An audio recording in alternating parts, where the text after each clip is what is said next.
In episode number 4, we were talking about patellofemoral pain syndrome, or anterior knee pain.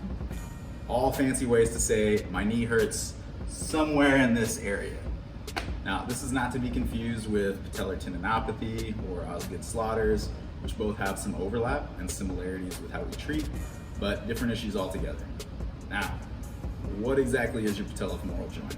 Your patellofemoral joint is your patella, or your kneecap, and your femur, or your thigh bone, and this is the area where they meet in congruency in the front of your knee. Now, how do we diagnose this issue? Patellofemoral pain syndrome diagnosis is usually one of exclusion, which means after we rule out anything scary or serious, common signs and symptoms might include things like pain going downstairs, painful resisted knee extension, pain with deep squatting, or my personal favorite, the special test moviegoer's knee, or the couch test, which basically just means discomfort after sitting with your knee bent for extended periods of time. So exactly what it sounds like. Now, there's a lot of information out there on the web about this issue. To be honest, as healthcare providers, we know that there is not just one specific reason why this happens. What we do know is that exercise in a variety of forms with appropriate loads, which can be different for everybody, can reduce the likelihood of patellofemoral pain syndrome. Now, what's interesting is typically training at a high level, especially with runners, can protect against this type of knee pain. Higher level runners typically present with other issues, but patellofemoral pain syndrome is not a common one. Hashtag running and squatting is not bad for your knees.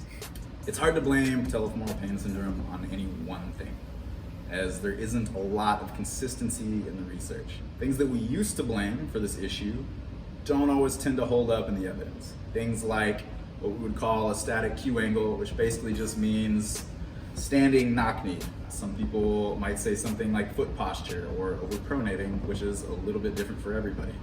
Things like glute weakness. My glute's just not firing. Trust me, if you stood out of a chair today, your glutes are working just fine. Your kneecap isn't tracking correctly. That's another thing that we used to hear. Or your hip mobility is just trash. You have tight hip flexors. Some of these issues actually may hold some merit, but they're more than likely a small piece of the puzzle. Others have described this as each individual having their own envelope of function. We're gonna keep this as simple as possible. Here's one example. So we've got a cup. Let's say this individual works out consistently with a variety of things 5 days a week. And this is the exercise. So Monday, nice little workout, nothing crazy, but enough to stimulate some things. Tuesday, Wednesday, Thursday, Friday. All right, their cup's full, but it's not overflowing. So they've built up some tolerance to activities here. All right, now let's do somebody like a weekend warrior type. All right, so same cup, but they're not really doing anything through the week. So the work through Saturday and Sunday is gonna be a lot. That's probably just gonna get to the point where it's overflowing, all right?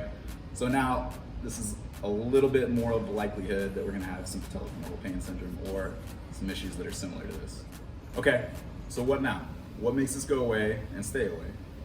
We do know that this will not go away on its own. So rest is not the answer here. Exercise therapy is the gold standard to start. It is our job as rehab professionals to make sure that we are able to keep you as active as possible without increasing your symptoms. As with most things, we start by calming things down and building them back up. So now I mentioned keeping you as active as possible and finding ways to load your hip and load your knee joint without exacerbating your symptoms. I say this because patellofemoral pain syndrome has a recurrence rate a little over 50%, which can make this very frustrating to handle alone. So if you're somebody who's used to squatting twice a week, running 20 miles a week, and then walking up and down stairs for work all day, and we tell you to quit those things, your knee's probably gonna feel better. But this is not the goal. The goal is to be able to build up tolerance and strength to be able to get back to your weekly workload. Now, if you're used to doing these things I mentioned previously, and then you start doing 3 sets of 10 glute bridges and it's been 2 weeks and your knee feels better, you haven't really done much to build up tolerance or resiliency to what you actually want to be able to do. So your chances for recurrence of symptoms are gonna be pretty high. So a rehab program from us will also come with some ideas on how to properly manage your training and your daily routine throughout the week, and to tweak it however we need to week by week. Again, so we get it to calm down, and then we build it back up so symptoms have a higher likelihood of staying away for good. So in general, a rehab program might start with loading your hip more than your patellofemoral joint to keep you active but not irritate the knee. So I'm going to go over 3 exercises from least load on your patellofemoral joint to most load on your patellofemoral joint. These are just examples, and these are not in any way the end-all be-all of rehab for patellofemoral pain syndrome. No matter what, there are 3 essential things we need from a rehab program: a steady dose of loading your hip, a steady dose of loading the quad, and then exposing you gradually to whatever it is you want to get back to. We want your cup to be full, but not overflowing. And we want you to be confident that you can help yourself through this issue.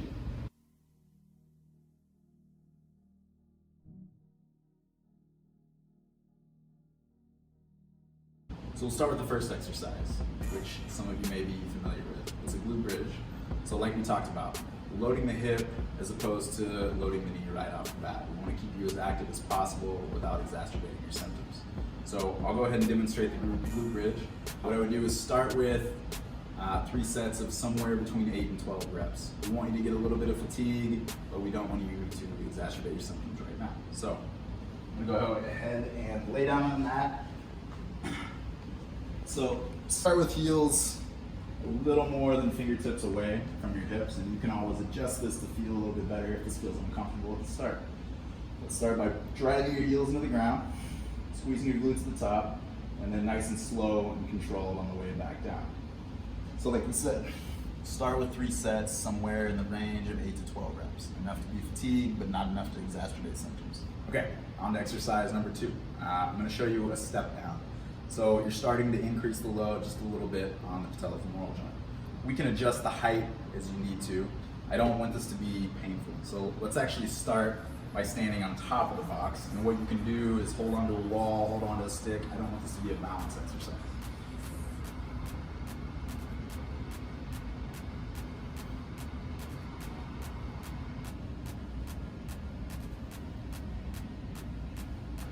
Perfect, just like that.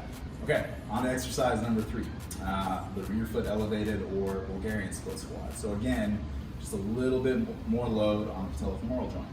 So you can use a chair or something at home where you're just propping your heel up. So that way all of your weight is on your front foot. So I'm gonna start out here, all that weight on the front foot. And again, nothing wrong with holding onto a wall. We're adding a little bit of weight to this exercise. So you're gonna lower yourself to your tolerance. Don't worry too much about where your knee's going as long as you can tolerate that, and then back up. Nice and easy, like you're sitting back into a chair, all the way back up. Just like that. And again, shoot for 3 sets of 8 to 12 reps. Somewhere in the range of fatigue, but not enough to exacerbate symptoms.